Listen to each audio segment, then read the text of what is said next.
Shoutout sa mga solid nating ka-teammate na sila Mark Salgado, Scotty Manese, Antonio Ariza, Katsakino Dukusin, and Ronald Berbosidad. Dalawang bagong pinapirma na ng kontrata ng Barangay Ginebra magsasanib puwersa sa Ginebra at grabe yung experience na maidaragdag nila ngayong magkasama na sila sa iisang koponan at dito nga iyon sa Barangay Ginebra. Dating magkalaban ngayon magkakampi na, kaya wag na nga nating patagalin patara at atin ang talakayin agad yan. Eto na nga, sa hinaba-haba ng rumors at talakayan, talagang sa Ginebra pa rin ang bagsak niya. Matatanda ang ginamit ni Maverick Ahamnisi ang kanyang pagiging unrestricted free agent na kung saan malaya siyang makakapili ng koponan. At ngayon, napagdesisyonan niyang tanggapin ang offer ng Barangay Ginebra sa kanya na 3-year deal. So kung titingnan nyo naman, hindi natin naakalain sa Ginebra pa ito pipirma dahil nung una nabanggit noon na mas gusto niya pang kalaban ang Barangay Ginebra. What's up guys? Madaming nagtatanong yung question nito, so I'm gonna answer it, okay? Itong masasabi ko dyan is yes, I would play for Ginebra. I have no problem playing for them. But kung may choice ako, mas gusto ko kalaban sila. You know why? Because they have the biggest fan base. And alam ko naman, sikat sila and you know, it's fun to play for Ginebra because everybody's rooting for you. But iba talaga yung feeling when you beat a team like that. Imagine the whole arena is full of Ginebra fans stacked against you and you guys still come out with the win. Iba talaga yung feeling. So if I had a choice, mas gusto ko kalaban sila and I'd play for a different team. Period. Pero ngayon, ito't andito siya at muling nagbigay pahayag at nagpakumbaba para siya'y makatulong ngayon sa team ng Barangay Ginebra.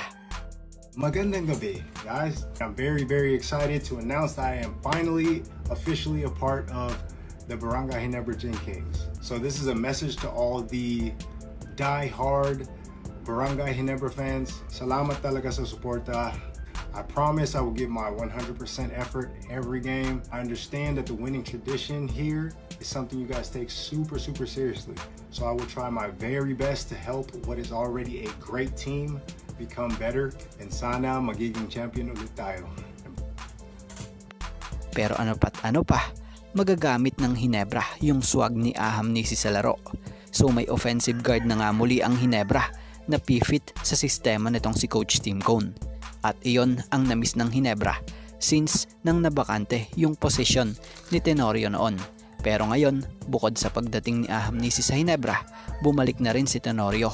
Kung matatandaan nyo, may plano si Coach Tim para rito, lalo pat ngayot na nasa kampo na ng Ginebra. Etong si Maverick Ahamnisi. So ibabalik ni Coach Tim ang 3-guard combo, yung Scotty, Pringle, and Ahamnisi. Pero syempre, kailangan aralin mabuti ni Maverick Ahamnisi ang sistema na meron si Coach Tim Cone.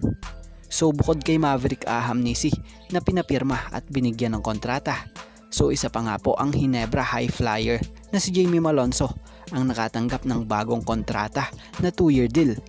Ngayon, nakapirma na muli sa Ginebra itong si Jamie. Mukhang makakakita tayo sa Ginebra ng magagandang dakdakan sa team at lalo pat meron ding malulupit na 3 points na pangungunahan nila Maverick Ahamnisi and Jamie Malonzo. So, dating magkalaban, ngayon magkakampi na sa iisang koponan. So ngayon base sa nakita nating ilang posts or inilabas pa na photo, mukhang fully healed na nga po itong si Jamie Malonzo matapos ang natamo noong injury sa FIBA World Cup dahil sa nakapag-practice na nga po ito sa Amerika in full blast. Kaya naman napakagandang balita ito para sa koponan ng Barangay Ginebra San Miguel dahil halos kumpleto na nga ang mga players nila at wala nang mga injury pa bukod kay Jeremiah na magpahanggang ngayon ay patuloy na nagpapagaling na rin naman. So ito nga lang po muna mga ka-teammate ang ating sports pasada, and thank you for watching guys, and God bless everyone.